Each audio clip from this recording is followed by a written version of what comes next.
Glória a Deus, boa noite, shalom, aleluia. Vamos orar em nome de Jesus. Hoje, a irmã Luísa vai pregar em nome de Jesus Cristo. Semana passada ela tentou, mas não conseguiu. Mas hoje vai conseguir para a glória de Deus. Amém? Vamos orar? Pai, em nome de Jesus, nós te agradecemos e te louvamos pela tua misericórdia e pela tua graça sobre as nossas vidas. Decretamos, ó Pai amado, a tua atuação e o teu poder sobre esse lugar, sobre esse culto, sobre cada vida que vai ouvir agora, que vai assistir depois.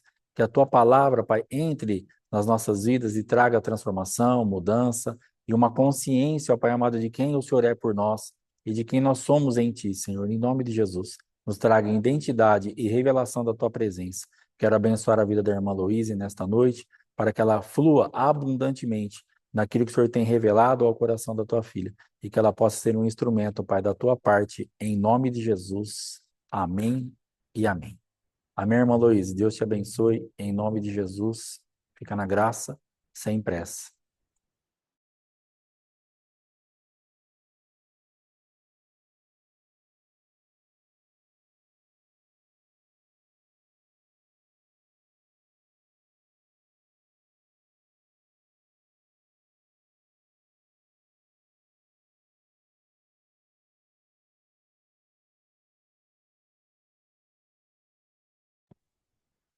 Ok. Shalom, shalom, irmãos. Glória a Deus.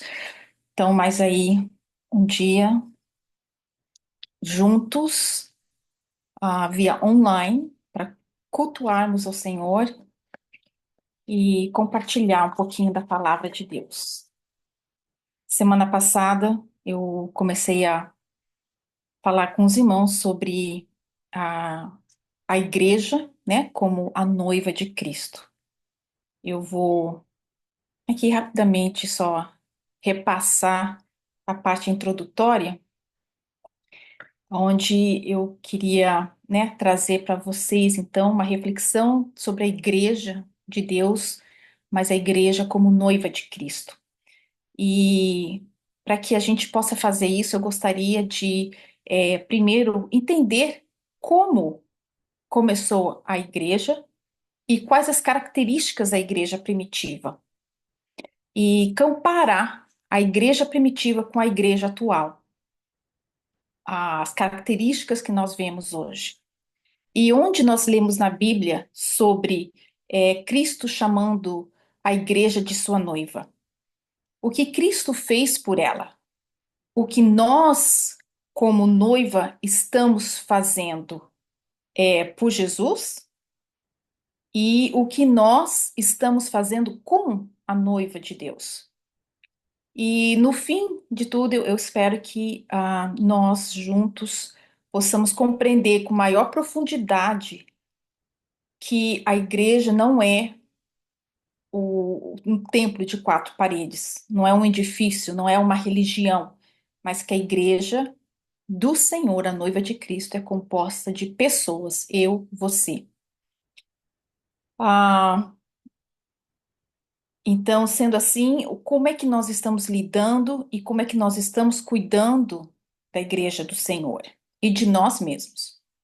A minha oração é que no fim, irmãos, de tudo, nós possamos receber, a Igreja do Senhor hoje possa receber, ser visitada por um espírito, um batismo de arrependimento de todos os pecados e profanações que nós temos cometido como igreja e contra a Igreja do Senhor.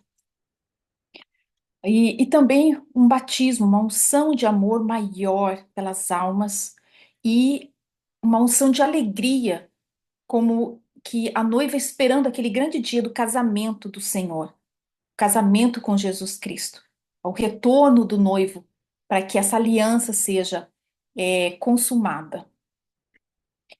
Ah, aí, como eu disse, né, para os irmãos na semana passada, eu gosto de trazer um pano de fundo para a gente poder compreender melhor a história e a- o desenvolvimento, né, de como que a igreja nasceu. Então, para falar antes, para falar sobre a origem do cristianismo, eu queria então pontuar só algumas características da igreja, do povo de Israel no Antigo Testamento. É, houve um período entre o Antigo e o Novo Testamento, um período de silêncio de Deus, um período de silêncio profético, onde Deus não trazia mais revelações através dos profetas. Havia um silêncio. E esse período é conhecido como o período intertestamentário. Ah, então, ali no finalzinho desse período, não, no finalzinho do Velho Testamento, é, Israel estava debaixo de um domínio de escravidão do Império Persa. E nós podemos ler sobre essa história em Esdras.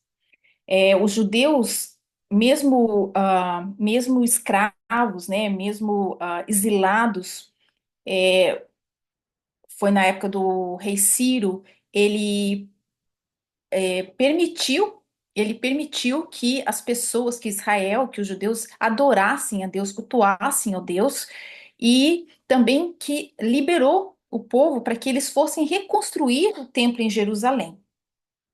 E nós sabemos que o templo no Novo Testamento, para eles era muito importante, porque era onde a presença de Deus habitava, né? No Velho Testamento, Jesus ainda não havia nascido, não havia morrido, nem ressuscitado, então a presença do Senhor era encontrada ali naquele templo. E então era algo muito importante e era uma conquista para o povo também. Mas esse período de calmaria está para mudar. Era só aquele tempo de paz, de calmas águas antes da tempestade chegar. E por volta de 331, 332 antes de Cristo, Alexandre o Grande derrotou o rei. Eu falei para vocês, agora eu não lembro o que eu falei, mas deixa eu só repetir caso eu tenha falado errado. Que o domínio de Israel estava sobre o Império Persa. Não sei se foi isso que eu falei, mas então Alexandre o Grande em 331, 332, ele derrotou o rei da Pérsia e então introduziu assim o reinado grego no mundo. E Alexandre era um homem muito bem estudado, muito bem educado, educado na filosofia, né, que eu quero dizer, na política grega. E ele exigiu que a cultura grega fosse promovida em todo o território que eles conquistaram. E como resultado disso, o Antigo Testamento ele foi traduzido para o grego, que é a versão que hoje nós temos conhecida como a Septuaginta. Ah, foi traduzido, foi traduzido foi traduzido do hebraico para o grego. E Alexandre, então, ele permitiu que a liberdade religiosa aos judeus, que eles adorassem, né, ali no templo, mas a propagação da cultura grega, que tinha uma visão humanística muito grande, muito forte, acabou contaminando o estilo de vida dos judeus. E eu comentei, né? Isso não parece tão antigo assim. Hoje nós temos essa mesma característica, né? Em vários lugares do mundo, nós temos a liberdade de ir à igreja, nós temos a liberdade de adorar, de prestar culto, de servir ao nosso Deus, mas a cultura humanística no mundo hoje está muito impregnado em todo lugar que nós vamos, até mesmo dentro das igrejas. Precisamos ter muito cuidado com isso.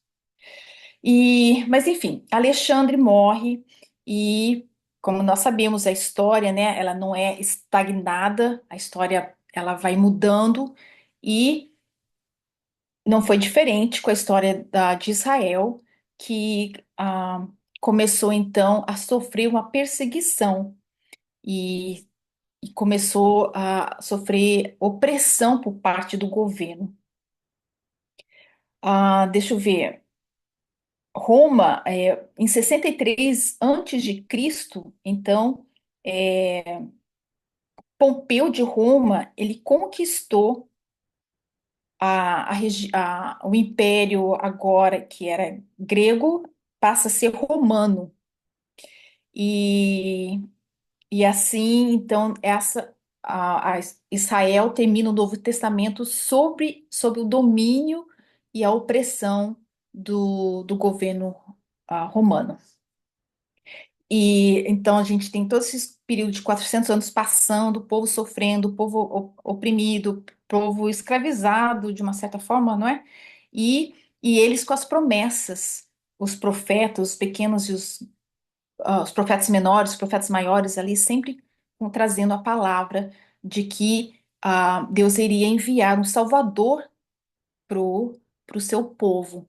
Então, o povo judeu estava por todo esse tempo esperando que um Salvador viesse para salvar eles dessa opressão.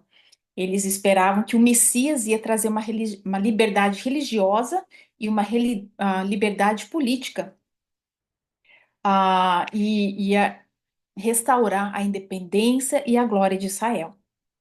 Então houve muitos grupos ressurgindo assim, brigando, tentando, né, trazer essa liberdade, a força.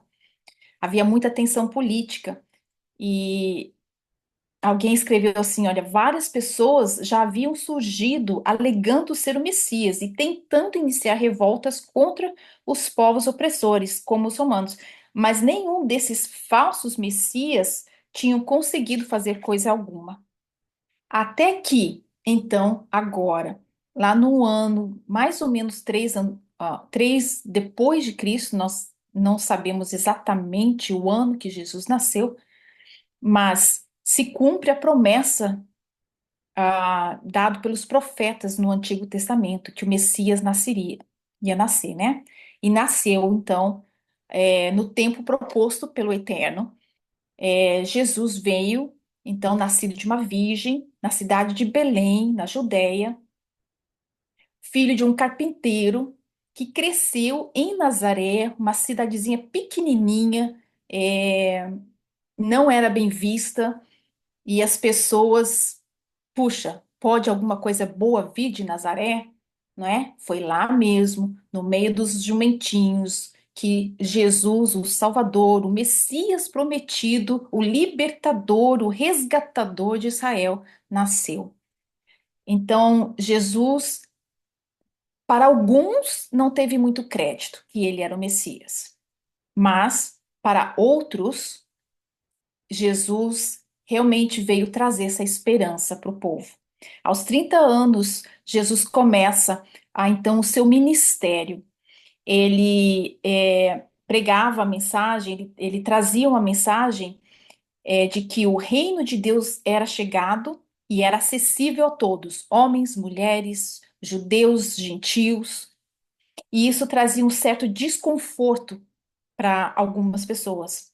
Era uma mensagem baseada no amor ao próximo, uma mensagem que baseada no perdão às ofensas, uma mensagem que pregava o desapego das coisas materiais. E com tudo isso, Jesus ganhou muita popularidade entre os mais humildes, entre os doentes, e as autoridades romanas, né, percebendo isso, temiam que a influência que Jesus tinha ia provocar uma revolta por parte dos judeus contra o domínio romano. Mas até mesmo os fariseus, os líderes religiosos da época, desprezavam Jesus, porque ele desafiava as tradições religiosas que eles pregavam, né? Como lavar as mãos antes de comer, quando Jesus não lavou, o de se assentar na mesa com gentios, ou de ir na casa, né, ah, de alguém que não era judeu ali. Ah, Jesus afirmava que ele era o pão do céu. Então, todas essas coisas acabavam provocando ira nos líderes, da época, nos fariseus e outros líderes religiosos.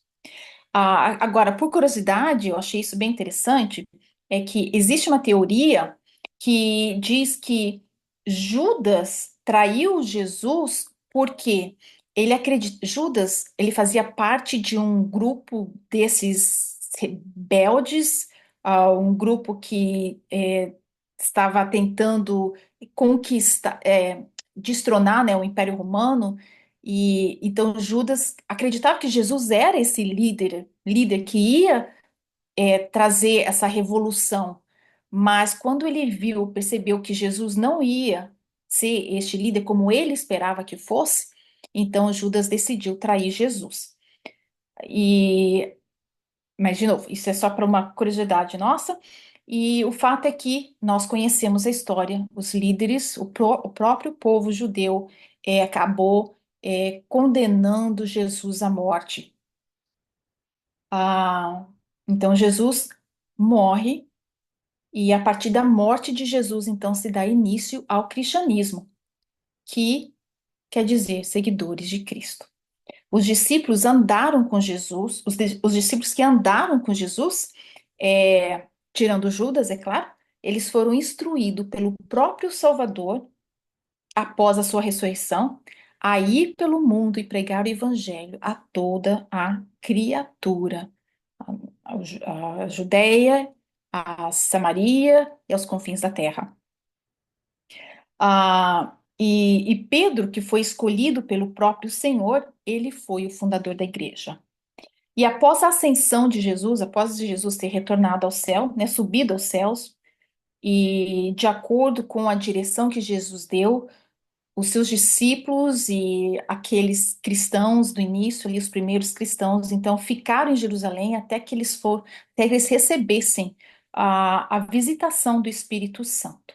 Em Atos 2:1 nós lemos: e estavam todos reunidos no mesmo lugar.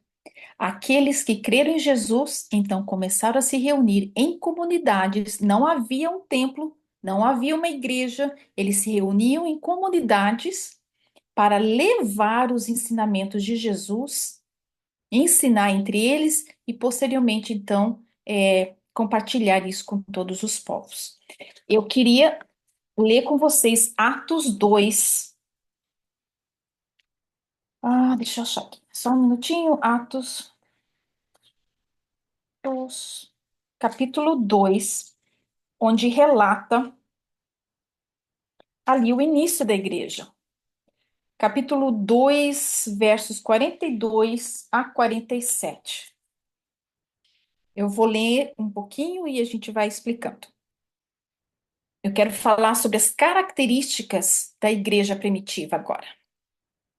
E perseveraram na doutrina dos apóstolos. Isso aqui depois que eles foram visitados pelo Espírito Santo.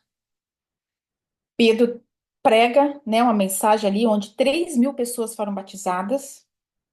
E aí vem continuando falando sobre como viviam as pessoas convertidas. E olha só, as características da igreja primitiva. E perseveravam na doutrina dos apóstolos, e na comunhão, no partir do pão e nas orações.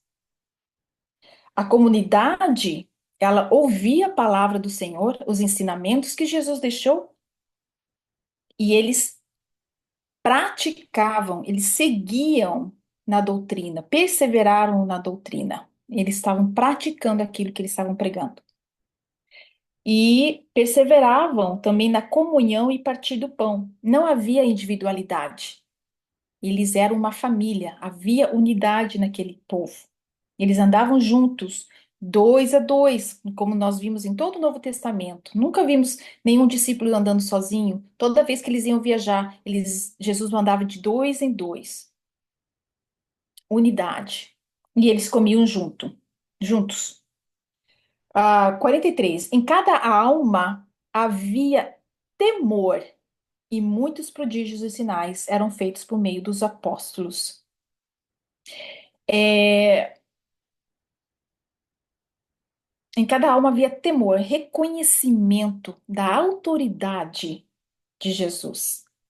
E os sinais e prodígios vinham como a veracidade da mensagem que eles estavam pregando, né? Era a confirmação do que eles estavam pregando, era verdade.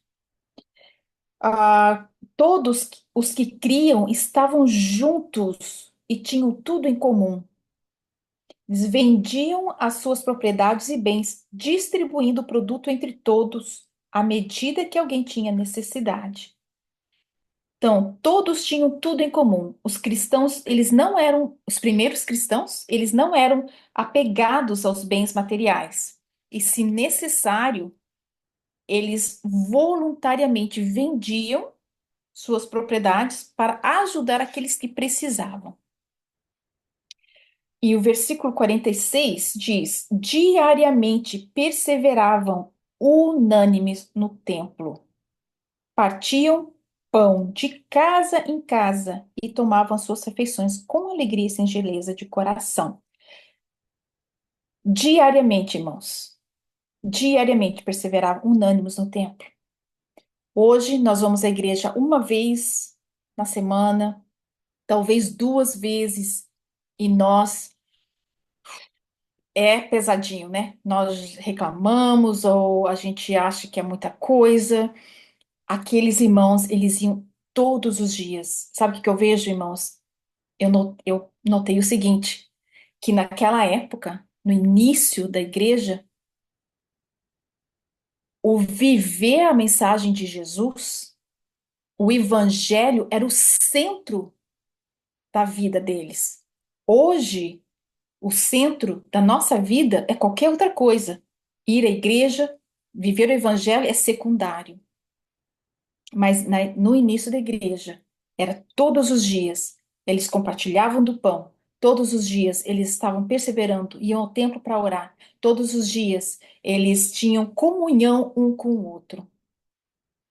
Eles faziam, e essa era a prioridade, o restante, o secundário, eles encaixavam conforme é, é, nos- baseado no centro deles, que era o evangelho. Hoje, nós temos a nossa vida secundária, né? Vamos dizer assim, e aí tentamos encaixar ali uma devocional diária, tentamos encaixar ir à igreja duas vezes por semana. Alguma coisa está trocada, a gente precisa é, a- avaliar as nossas prioridades.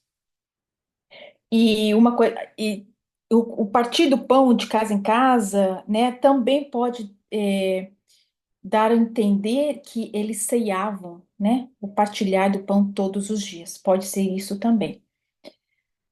Mas eles faziam tudo o que eles faziam com alegria e singeleza de coração.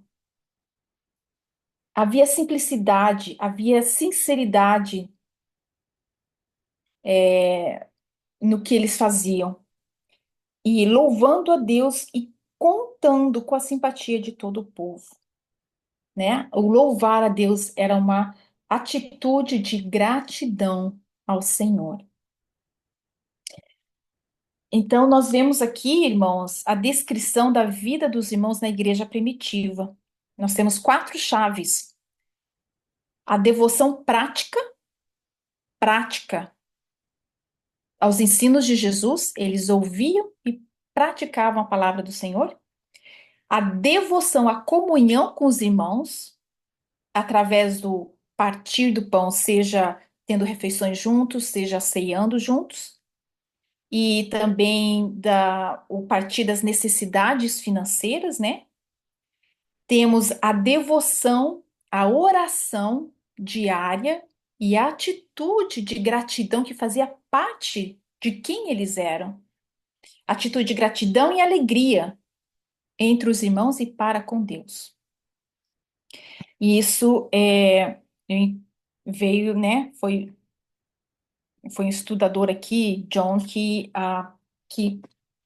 traz essas quatro características. Mas hoje, então, qual é a definição que nós temos de igreja? Então, eu fui lá no dicionário, ver o que o dicionário traz. E igreja, a definição que temos é um templo dedicado ao culto cristão, templo dedicado ao culto cristão. É uma comunidade composta por cristãos que forma um corpo social organizado, instituído por Jesus Cristo. É um templo que acolhe os cristãos, é um local ou edifício onde os cristãos se reúnem para celebrações, e cultos. Mas de onde vem a palavra igreja? A palavra igreja é interessante que ela não tem no Velho Testamento. A palavra igreja aparece no Novo Testamento. E ela, então, vem do grego, né? Ek, que é uma preposição que diz para fora, e kaleo, que é um verbo que quer dizer chamar. Então, nós temos aqui igreja, chamados para fora. Refere-se, então, a um grupo de pessoas que foram chamadas para saírem para fora do mundo do pecado, da vida deixar a vida de pecado e servirem ao Senhor, segundo o exemplo que ele deixou, o próprio Jesus deixou para nós aqui na terra, quando ele esteve aqui na terra. Então, quando a igreja cristã começou, eles não tinham esse templo físico que nós temos hoje, mas a igreja era composta desse grupo de pessoas que compartilhavam dia a dia da fé em Jesus. Isso fazia deles a igreja, um grupo de pessoas. E aonde é que a gente lê na Bíblia falando de Jesus falando, se referindo à igreja como noiva? E nós temos muitas passagens, tanto no Velho Testamento quanto no Novo Testamento, que se referem à igreja como noiva. No caso do Velho Testamento, seria o povo de Israel, né? Porque nós acabamos de falar agora que não existe a palavra igreja no Velho Testamento, mas Cristo se referia ao povo de Israel como a noiva dele. Algumas passagens, por exemplo, nós temos ali em Mateus a parábola da festa do casamento, a parábola das 10 virgens em Mateus 25. Nós temos a questão do jejum em Marcos 2:18, né, onde é, as pessoas perguntam por que os discípulos de Jesus não jejuam e os de João Batista jejuam, e João Batista, em João capítulo 3, se refere a si mesmo como o amigo do noivo e diz para os seus ouvintes: o que tem a noiva é o noivo. E sabe o que eu ouço aqui, irmãos? É que a igreja, ela não é nossa. Ela não é nossa para a gente é, fazer o que a gente quer, o como a gente quer. Ela não é nossa propriedade, mas ela é do Senhor. É a igreja de Jesus. E Efésios 5:25 diz assim: Maridos, que cada um de vocês ame a sua esposa, como também Cristo amou a igreja e se entregou por ela. Ah, é uma aliança de sangue que o Senhor fez com a sua igreja. Tem o zelo por vocês, com o zelo que vem de. Isso, Paulo, em 2 Coríntios 11, Paulo fala assim: Eu tenho zelo por vocês, com um zelo que vem de Deus, pois eu preparei vocês para apresentá-los como virgem pura a um só esposo, que é Cristo. A igreja, eu, você, cada um de nós, puros, virgens e de um só esposo. Então, nós podemos afirmar que Cristo pagou um preço altíssimo pela sua noiva. Ele comprou a igreja com preço de sangue. Ele amou tanto a igreja a ponto de se entregar por ela. E hoje ele está sentado à direita de Deus, sentado no trono da mais alta honra, E lá ele está preparando um lugar para nós. E quando estiver pronto, ele virá nos buscar. Ah, é tão, eu acho tão interessante como que a cultura judaica, hoje eu tenho entendido melhor, né? O que Deus deu para o povo judeu é a cultura do céu. Então, a cultura judaica é a, a exposição visível de algo que está lá no céu, do reino de Deus. E quando o Senhor fala desse casamento, ah, existe esse casamento, ele são feitos em três partes. E eu não sei se assim, eu acho que eu li isso, que hoje em dia a cultura judaica ainda, na parte do noivado, é como era antigamente. E isso que eu quero compartilhar com vocês. O costume do casamento judeu nos tempos da Bíblia. O casamento era constituído de três partes. E levava mais de um ano para se completar, para se consumar esse casamento. A primeira fase se chama Shidduchim, que envolve a seleção da noiva. E nós temos o exemplo de Abraão, não é? Que mandou lá o seu servo procurar uma noiva para o seu filho Isaque. E na Bíblia nós lemos que Deus escolheu, nos escolheu antes da fundação do mundo para sermos os seus, pois vocês são povo consagrado ao Senhor, o seu Deus. Dentre todos os povos da face da terra, o Senhor nos escolheu para sermos o seu tesouro pessoal. Então, a primeira fase é a fase da escolha da noiva. E o Senhor já, o Pai eterno, já escolheu. Somos nós. A segunda fase, Eirusim, seria o noivado oficial, então, que leva um ano.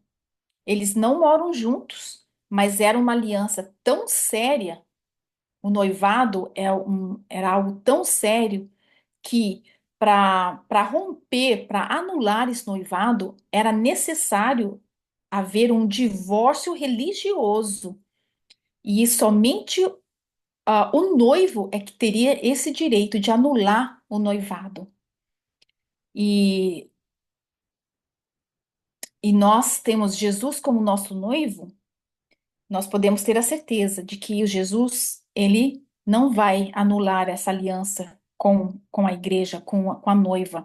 Ele nunca nos deixará, né? Ele é fiel à sua promessa. E durante esse período de um ano, tanto o noivo como a noiva tinham responsabilidades. A responsabilidade da noiva era de ser fiel ao seu noivo. De acordo com Efésios 1, versos 3 e 4, diz assim: sermos uma noiva santa e irrepreensível. É, devemos nos preparar, buscar a santidade, sermos irrepreensíveis, esperando enquanto nós esperamos o noivo chegar. E a responsabilidade do noivo era de preparar uma casa para eles morarem.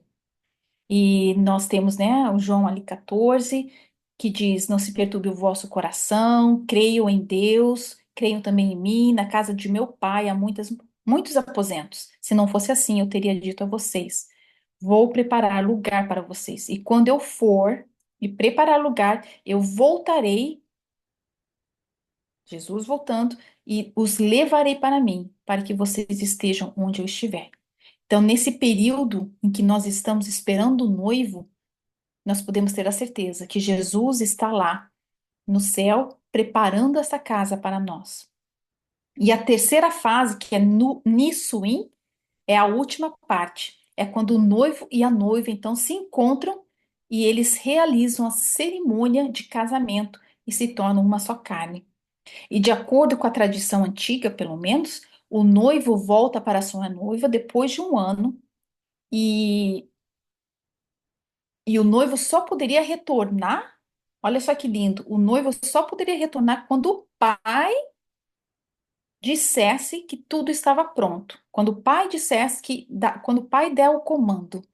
E não é exatamente isso que nós lemos na Bíblia? Quanto ao dia e a hora, ninguém sabe, nem os anjos dos céus, nem o filho, senão somente o pai.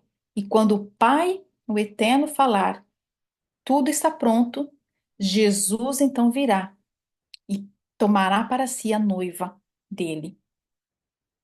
E com o noivo, então, o noivo vem, o pai libera, diz, está pronto, pode ir, e o noivo vai liderando a procissão pelas ruas da cidade. O chofar era tocado e as pessoas gritavam: o noivo está vindo.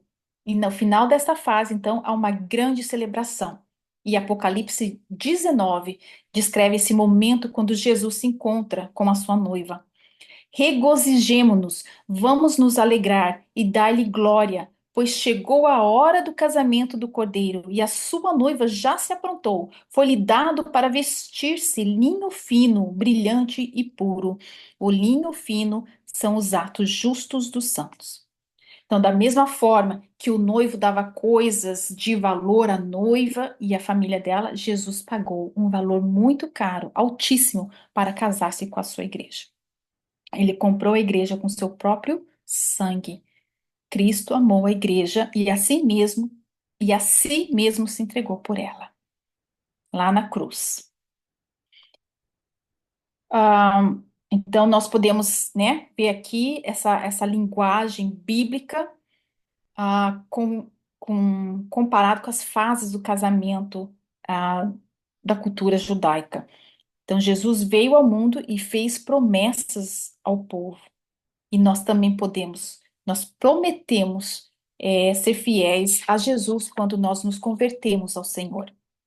Dessa forma, então, o corpo de Cristo, nós, o povo de Deus e Cristo, assumimos esse compromisso de casamento. Agora, o que será que nós, como corpo né, o corpo da noiva, como noiva, o que será que nós temos feito para estarmos prontos para a chegada do noivo? Aqui eu tenho duas visões ou duas vertentes. Eu posso ver eu como corpo de Cristo, o que eu faço comigo mesmo, o que eu como eu me cuido, como eu me visto, as palavras que saem da minha boca, o que eu estou assistindo, como eu estou me cuidando, me tratando, e o que eu faço com o meu irmão, com o meu próximo, que também é parte deste corpo, afeta a noiva. Então, o que eu faço comigo, o que eu faço com o meu irmão, está afetando a noiva.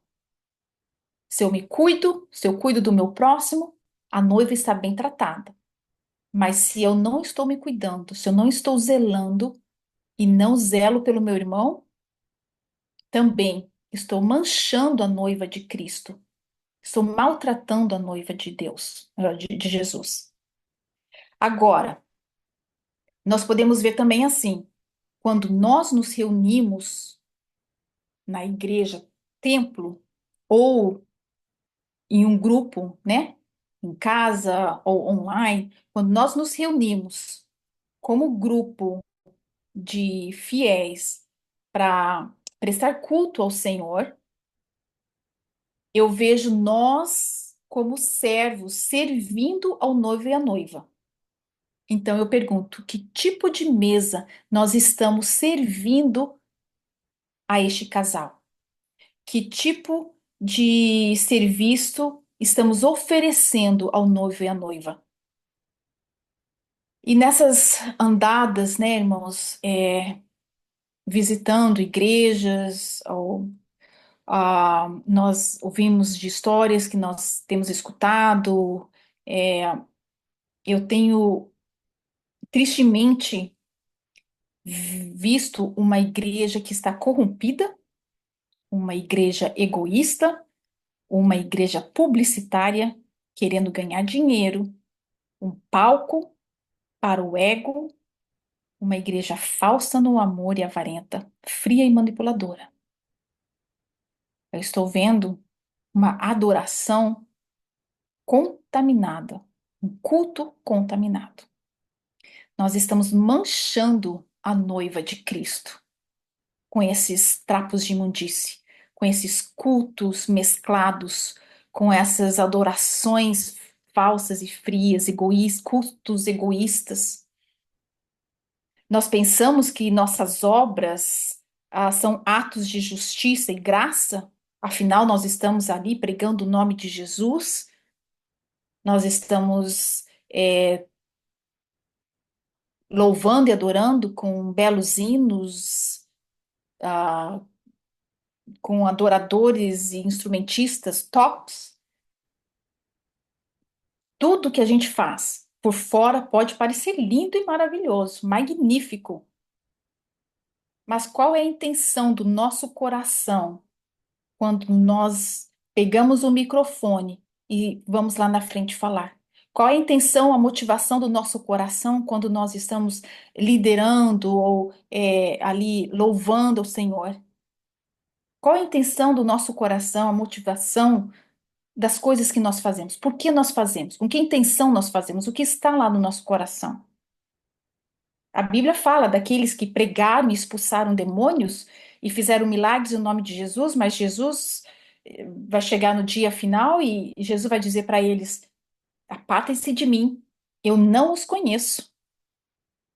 Nós temos vivido uma vida de pecado. Nós temos, e chegamos na igreja no final de semana, ouvimos a palavra, levantamos as nossas mãos, nós choramos, vamos lá à frente, atendendo ao chamado, né, do altar. Mas chega na segunda-feira, terça, quarta, quinta e sexta, e nós vivemos a vida do mundo. O pecado está impregnado em nós. Não há compromisso com a verdade. Não há mudança de vida. As intrigas entre os irmãos continuam, as fofocas continuam. Estamos profanando a igreja de Jesus, o altar do Senhor, trazendo ídolos para dentro da igreja de Cristo. O culto ao meu ego, por exemplo. O meu ego é o meu ídolo. Aquele culto que eu faço tem que estar bom para mim.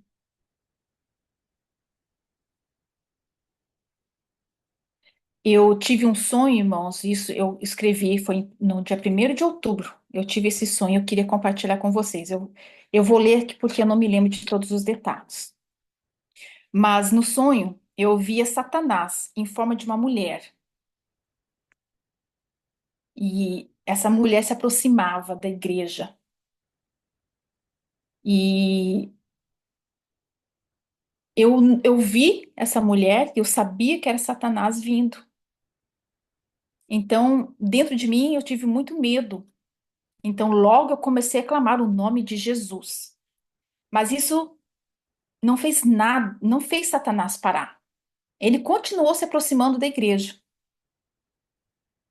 Agora, ele já estava dentro da igreja, caminhando. E ele se mexia, né? Ele, na figura dessa mulher, se mexia, se movimentava, caminhava solto, muita vontade dentro da igreja. Então eu peguei a Bíblia e comecei a ler o Salmo 37. Nada aconteceu, irmãos. Satanás não se mexeu, Satanás não ficou incomodado com a palavra do Senhor. Agora, o que eu via era Satanás sendo admirado pelas pessoas de dentro da igreja. As pessoas, Satanás havia conquistado a simpatia daquelas pessoas. E faziam perguntas e havia uma conversa com ele, uma interação.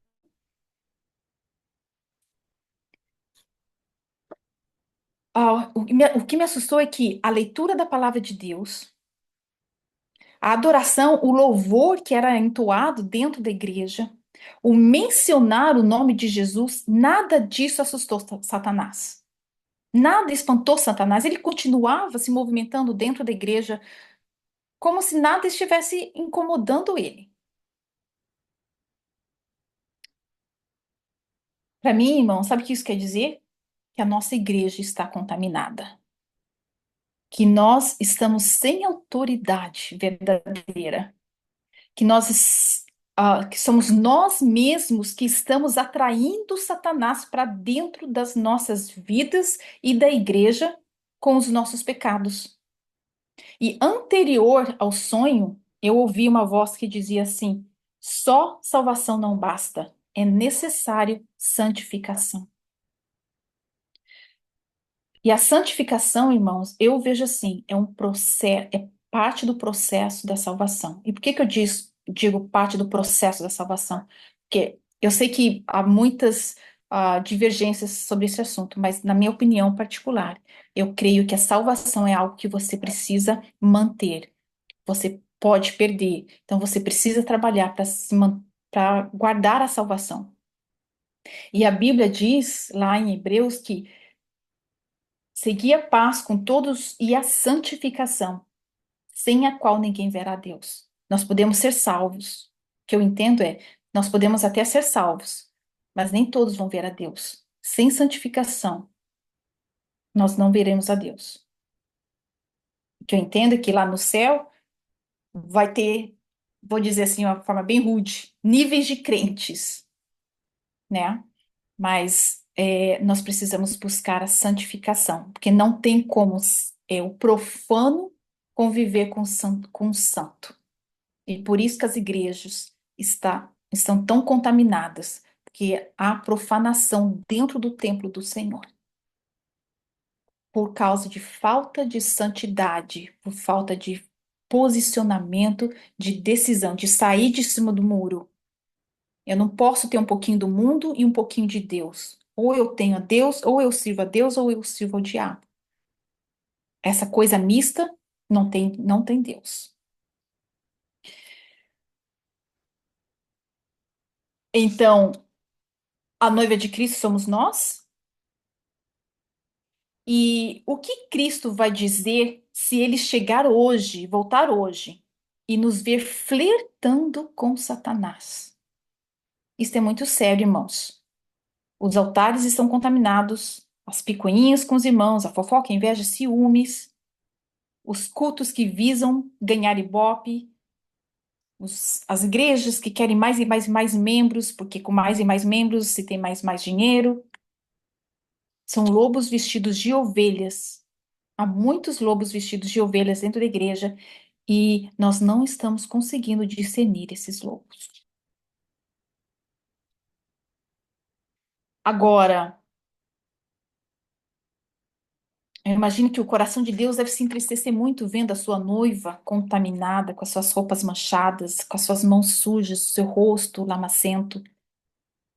Deus está procurando uma igreja pura, que verdadeiramente adora ao Senhor, com mãos limpas e coração puro, com unidade, com temor, com amor. Então, nós precisamos voltar às características, urgentemente, voltar a essas características da igreja primitiva, onde havia unidade, onde havia alegria, onde havia perseverança na oração, onde havia ali o ensino da palavra do Senhor e as pessoas colocavam em prática, onde Jesus era o centro do dia a dia, do todo dia. Jesus era o centro do viver daquelas pessoas, o respirar daquelas pessoas. Esta é a noiva adornada que o Senhor está esperando. E é por isso que o Senhor diz: não é o que os olhos veem, mas é o que está no coração. É o que está por trás das nossas ações, a nossa motivação, o nosso intuito. Eu posso fazer tudo muito certo e correto, mas se eu não tiver a intenção correta, que é louvar, adorar e engrandecer o nome de Jesus, não vale. Não é, o culto não é para mim, a igreja não é minha propriedade, mas o que eu faço tem que ter Jesus como a objetivo maior. É pensar, é a noiva que eu estou servindo ao Senhor, é a noiva que eu quero pura e limpa ser para Jesus. Nós temos isso, né, na Bíblia escrito. O que importa é que o adoremos em espírito e em verdade. E cadê? Apocalipse 19:8 diz: Para vestir-se foi-lhe dado linho fino, brilhante e puro. O linho fino são os atos justos dos santos.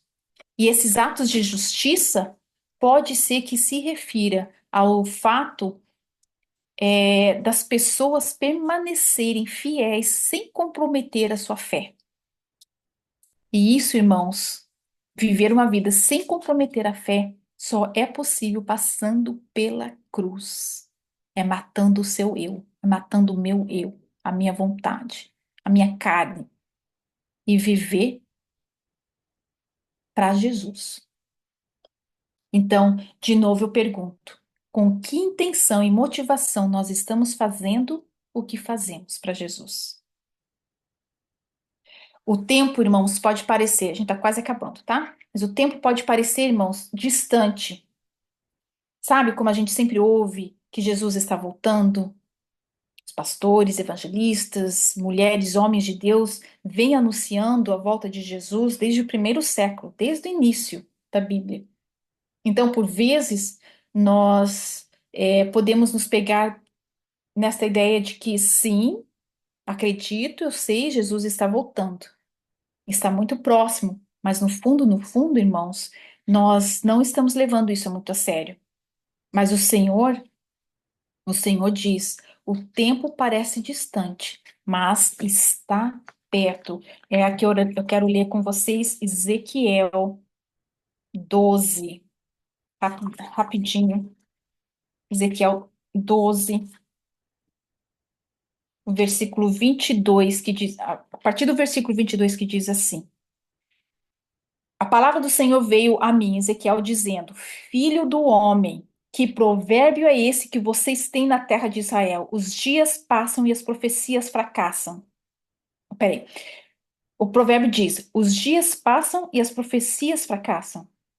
Portanto, diga-lhes: Assim diz o Senhor Deus: Eu darei um basta nesse provérbio, e ele não será mais usado em Israel. Mas diga-lhes: Os dias vêm vindo e as profecias vão se cumprindo. Porque não haverá mais nenhuma profecia falsa, nem adivinhação lisonjeira no meio da casa de Israel. Porque eu, o Senhor, falarei, e a palavra que eu falar se cumprirá e não será adiada. Porque falarei a palavra e a cumprirei, diz o Senhor Deus, enquanto vocês, que são casa rebelde, ainda estiverem vivos. A palavra do Senhor veio a mim dizendo: Filho do homem, eis que os da casa de Israel dizem: as visões que esse homem tem se referem a dias futuros, e as suas profecias tratam de tempos distantes. Portanto, diga-lhes, diz o Senhor: nenhuma das minhas palavras será adiada, e a palavra que eu falar se cumprirá, diz o Senhor. Irmãos, isso eu vou falar para vocês, não acreditem, não são apenas palavras vazias ou porque eu ouvi dizer. Mas existe uma região, existe uma área onde espíritos do inferno, espíritos malignos estão presos, loucos, só esperando essa porta abrir, eles serem liberados. E eles vão vir com muita força atingir essa geração, trazendo muita, como é que tormento, tormento sobre essa geração. Eu vi, irmãos, assim, sabe, aquele grupo de demônios, tudo, me dá, me dá, me dá, me dá, eu quero, ali, mas aquela porta tá fechada, mas no momento que essa porta for liberada, que eu creio que é o Senhor que está segurando, eles vão sair com toda a força.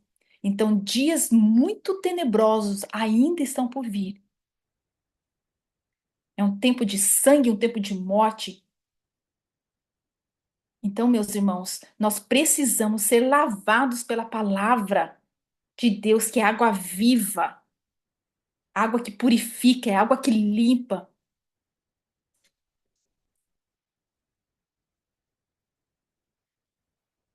em Salmos 119 diz assim: de que maneira poderá o jovem guardar puro o seu caminho? E ele mesmo responde: observando-o segundo a tua palavra, de todo o coração te busquei. Não me deixes fugir aos teus mandamentos. Eu guardo no coração as tuas palavras para não pecar contra ti. E aqui, irmãos, eu vou terminando. A igreja, ela não é nossa, ela pertence a Jesus. E como noiva, a igreja está comprometida com Cristo e deve ser fiel a Ele. Nós precisamos parar de adulterar com a igreja, a noiva do Senhor. E nós precisamos, como noiva, nós precisamos nos purificar, parar de fletar com o inimigo. E eu gosto muito de Tiago 1, que diz assim, irmãos, que eu acho que é a resposta para nós nessa noite. Portanto, livrem-se de toda impureza moral e da maldade que prevalece, e aceitem humildemente a palavra implantada em vocês, a qual é poderosa para salvá-los. Sejam praticantes da palavra, e não apenas ouvintes, enganando-se a si mesmos. Aquele que ouve a palavra, mas não a põe em prática, é semelhante a um homem que olha sua face num espelho e depois de olhar para si mesmo, sai e logo esquece a sua aparência. Mas o homem que observa atentamente a lei perfeita, que traz a liberdade e persevera na prática dessa lei, não esquecendo o que ouviu, mas praticando-o, esse será feliz naquele que fizer. Então, irmãos, através de uma vida da leitura e prática da palavra de Deus, uma vida de oração, os nossos corações, eles vão sendo purificados. E quanto mais nós temos a palavra de Deus, quanto mais nós mergulharmos nessa água viva e comer desse pão vivo, mais seremos purificados, do Espírito Santo nós teremos, ou mais de nós o Espírito Santo vai ter, né? E precisamos nos arrepender, que o Senhor venha, sabe, com esse batismo de arrependimento profundo em nossos corações, que a gente deixe o Senhor corrigir o nosso caminho, que a gente aceite a correção do Senhor e aceite esse amor que vem, as provas que vêm para nos purificar, as provas que vêm para nos alinhar com o tempo e com a palavra dele. E eu quero só terminar com num bom tom. Eu quero dizer que Deus sabia, sim, que nós iríamos cair, que nós iríamos nos desviar, que nós iríamos tropeçar, mas Ele, assim mesmo, nos escolheu. E Ele pode, fazer de nós uma obra restaurada para si, uma obra purificada. Então, que o Senhor, é, possa, falar ao nosso coração e de modo que a gente possa realmente, nos posicionar, irmãos, nos posicionar, nesse tempos tão difíceis e não comprometer a nossa fé e nem o nosso amor pelo Senhor. Amém? Era isso, então. Amém. Glória a Deus. Aleluia. Pancada para tudo quanto é lado. Mas glória a Deus que o Senhor tem nos corrigido, tem nos exortado. E eu creio que Ele quer que nós nos coloquemos aí à disposição dele para que a palavra dele se cumpra. Esse retorno à igreja primitiva é algo muito necessário, porque quando a irmã estava falando ali, o que eu pude entender é que realmente não havia esse envolvimento nesse templo, igual estou aqui dentro, essas paredes e essa preocupação. Eram as almas, eles tinham que cuidar deles como almas e cuidar das almas. Então, assim, era uma coisa viva, era uma coisa que não tinha aquele interesse, aí foi, logicamente, se perdendo durante o tempo. Infelizmente, a igreja chegou nesse, sim, bem orgânico mesmo. E a igreja chegou nisso porque o homem foi se perdendo dessa chamada. Infelizmente, nós estamos vendo aí essa igreja que a irmã descreveu, uma igreja que está aí concorrendo com ela mesma, matando as ovelhas, matando os irmãos, e que o Senhor tenha misericórdia de nós. Mas eu anotei muita coisa aqui, mas eu queria algumas coisas que me chamaram mais atenção. Ela falou a respeito de Nazaré, uma terra que não era bem vista. Então, existe uma marca na minha vida e na sua vida como uma terra que não é bem vista. Então, nós temos que entender que hoje as pessoas estão olhando para mim e para você, falando: vai sair alguma coisa boa dessa terra aí? Pode sair alguma coisa. Nós somos uma terra mal vista por essa terra aqui. Nós somos uma terra onde as pessoas, elas nos rejeitam, elas nos abominam muitas vezes. Nós trazemos uma atmosfera onde choca tanto com aquilo que ela está acostumada, aquilo que ela está ouvindo, que ela entra em desespero. E isso, então, faz com que a nossa terra não seja bem-vinda. Ontem eu recebi uma ligação e era para cobrar uma tal de Pamela. Aí a moça falou assim para mim: é a Pamela?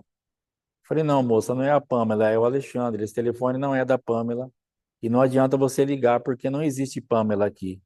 E ela falou assim: como eu vou saber que você está me falando a verdade? Falei: você está certa, continua ligando então, para você ver que vai ser sempre eu. Então, o que acontece? Depois eu fiquei meditando naquilo. Como ela vai saber? Porque a cultura que ela está inserida, talvez até na própria vida dela, mente. Então ela é uma pessoa que fica ligando para cobrar e ela escuta todos os tipos de mentiras possíveis e inimagináveis. E aí a pergunta dela é plausível. Como eu vou saber que eu posso tirar esse número aqui da lista, que não é a Pamela? Você pode estar escondendo a Pamela. Você pode ser um parente da Pamela, você pode ser qualquer coisa da Pamela. E eu não sei onde está essa Pamela. Eu não sei o que aconteceu com a Pamela, mas eu só sei que ela fez um questionamento que é viável. Eu falei: isso, então você continue ligando até você entender que eu não sou a Pamela. Então, por quê? Por causa da cultura estabelecida, por causa daquilo que ela está vivendo, é o mundo dela. Então, quando nós vamos trazer uma nova cultura, nós vamos nos tornar exatamente essa terra que não é bem vista. Então, se acostume com isso cada vez mais, porque daqui para frente você será uma terra cada vez mais mal vista. Ai, pastor, eu estou lutando por aceitação, para ficar de boa. Não vai conseguir, porque não vai dar, porque agora, quanto mais crente você for, e você está orando para ser mais crente, mais mal visto você vai ser por esse sistema e por essa cultura. O que vai poder vir de bom de nós para esse sistema que está ao nosso redor? Então, já vá se acostumando com isso, para a gente não se ferir, para a gente criar aí uma resistência a isso daí. Aí depois eu marquei aqui, comunhão com os irmãos, preço de sangue. Isso aqui falou bastante comigo, por quê? Porque quem que cuidava da noiva? Os eunucos. Os eunucos, eles eram ali separados para aquele trabalho. Eunucos que nasciam eunucos, eunucos que se entregavam como eunucos, ou eunucos que eram feitos eunucos. Ou seja, eles eram castrados para justamente não violarem, não abusarem da noiva. Então, eles ajudavam a trocar, maquiar, dar banho, fazer tudo, mas eles não tocavam na noiva. Era aquela noiva preparada para o rei. E a irmã foi falando hoje, a irmã Luiz pregando agora, que a noiva tem um preço de sangue, e eu escrevi um cuidado aqui no meu papel muito grande. Cuidado, é um preço de sangue, que nos tornemos em eunucos, para adornar a noiva e entregar para ele. Porque se nós tocarmos nessa noiva, tem um preço de sangue, e para nós a consequência não vai ser nada agradável. Então, que tomemos cuidado para não fazer da noiva algo vulnerável, algo que nós podemos fazer o que a gente quer, porque a noiva é de Cristo, tem um preço de sangue lá, e nós vamos ter problema se nós mexermos nisso. Aí ela falou a respeito da cultura do céu, que nós vamos então puxar essa cultura, e depois eu escrevi aqui a última coisa, como eu trato o corpo de Cristo e como eu me trato e como eu trato o corpo de Cristo. Então aí uma chamada à responsabilidade das nossas vidas, para que nós realmente nos despertemos e saibamos que está sobre nós cuidar da nossa vida e também zelar pela vida daqueles que estão ao nosso redor, porque, mais uma vez, a noiva não é nossa. Amém? Então, em nome de Jesus, eu quero agradecer aí mais uma vez a irmã Louise, pelo esforço, né? Eu fico imaginando, porque ela fala inglês o dia inteiro, e aí depois ela vem para pregar em português. Então eu fico pensando assim, como que é difícil ela conseguir, né? A guerra dela, assim, que às vezes vem a palavra em inglês, o como que ela encaixa aqui. Então, assim, muito legal aí esse esforço, essa entrega da irmã aí, que o Senhor te abençoe e recompense poderosamente. Muito obrigado em nome de Jesus. Amém. Irmãos, amanhã de manhã, 7h30, Oséia, nós vamos estar continuando aí é, a sobreposição de personalidade. E na quinta que vem, domingo culto normal, na quinta que vem, o apóstolo Éder vai estar pregando no nosso culto aqui pelo Zoom. Então já vai aí convidando, divulgando. Ele falou que vai conseguir pregar 1 hora mesmo no máximo, porque ele tem culto marcado já para as 8. Então o que que ele vai fazer? Como lá é às 7, ele vai entrar, vai trazer uma palavra de 1 hora para nós e depois ele vai pregar na igreja que ele estiver lá. Não sei como ele vai fazer, mas ele é doido e ele faz. Então vai acontecer e vai dar certo. Então, quinta que vem, o apóstolo Éder vai estar pregando aí. Amém?